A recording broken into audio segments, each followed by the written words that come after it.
আমরা আল্লাহর কাছে এই যে পাপ করি, অন্যায় করি, মাফ চাই না, ক্ষমা চাই না? আল্লাহ আমাদেরকে ক্ষমা করুক, এটা আমরা চাই কি চাই না?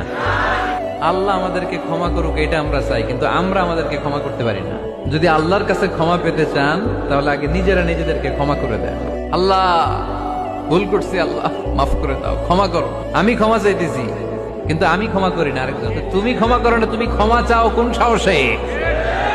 মা যাদাল্লাহু আবদান বিআফবিন ইল্লা ইজ্জান।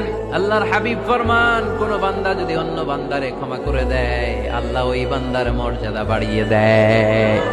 ওয়া ইন তা'ফু ওয়া তাসফাহু ওয়া তাগফিরু ফাইন্নাল্লাহা গফুরুর রহিম। তুমি যদি অন্যরে মাফ করে দাও, তুমি যদি অন্যের ভুল ক্ষমা করে দাও, তোমার ভুলগুলো ক্ষমা করে দিবে কে?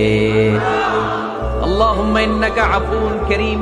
কদরের রাত্রে আমরা পড়ি, আল্লাহ তুমি ক্ষমাশীল, তুহিব্বুল আফওয়া, ক্ষমা করাকে তুমি ভালোবাসো। ফাআফু আন্নী, আল্লাহ তুমি আমারে ক্ষমা করে দাও। আল্লাহর ক্ষমার জন্য দিনরাত চোখের পানি ছেড়ে আমরা কাঁদি, কিন্তু অন্যরে ক্ষমা করতে চাই না। কথাটা বুঝতে পারছেন? আমরা আল্লাহর ক্ষমা চাই, কিন্তু আমরা আমাদেরকে ক্ষমা পেতে হলে আগে ক্ষমা পেতে হলে আগে ক্ষমা